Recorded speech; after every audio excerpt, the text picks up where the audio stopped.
阿布卡吧，我係阿詩，今日係三巴蝦米炒四蓮豆。我最近呢經過香港仔，哇，好開心啊！睇到咁大個嘅四蓮豆，好難得喺香港會睇到呢啲咁嘅 size 噶。平時呢喺泰國鋪呢，佢哋賣嗰啲係好細噶。咁我梗係即刻買咗1斤半啊，攞翻屋企炒啦。好簡單，6個材料啫。首先呢，四蓮豆切斜斜地，你咁樣先可以爽口啲嘅。咁蝦米就剁剁佢，咁啊唔好太細喎。你想食啲蝦米，食到蝦米噶。辣椒仔開滑切絲，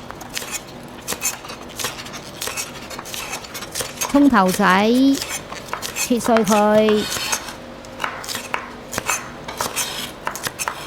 開始炒啦，火熱咗呢，就加啲蔥頭仔落去先。咁你聞到香味之後，你就加蝦米。蝦米呢，你就中火炒佢，到佢變咗顏色啦，起咗泡啦，差唔多2-3個 minutes 啦，夠噶啦吓。咁你加我媽咪嘅三包醬啦，好正嘅三包醬。你想學點樣整呢？你就 click 喺個 link 喺上邊啦吓，我會教你點樣整我媽咪好好味嘅三包醬，可以攞嚟炒，可以攞嚟點嘢。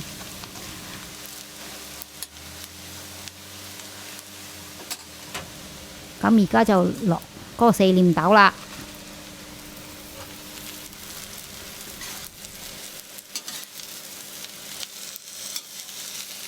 炒勻佢，大火、中大火啦，炒勻佢。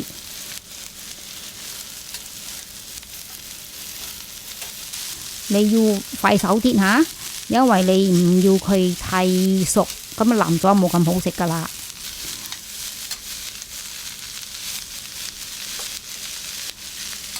加啲鹽，有啲人呢都會加啲糖噶喎。咁你加糖梗係會好食啲啦，甜啲啦，但係我哋要健康啊嘛，我覺得唔使啦。你蝦米教嘅話，應該唔使噶啦。嗰個三包醬都有糖喺入邊噶。咁啊，最後呢，加個辣椒絲。你驚辣嘅話，你可以唔使加噶吓。但係我馬來西亞嚟噶嘛，我中意辣噶嘛。搞掂啦，就係咁簡單。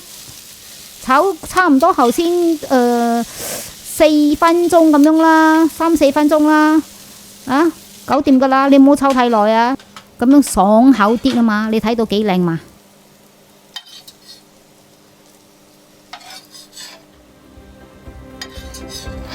哇，流口水啊，要即刻食噶啦，拜拜！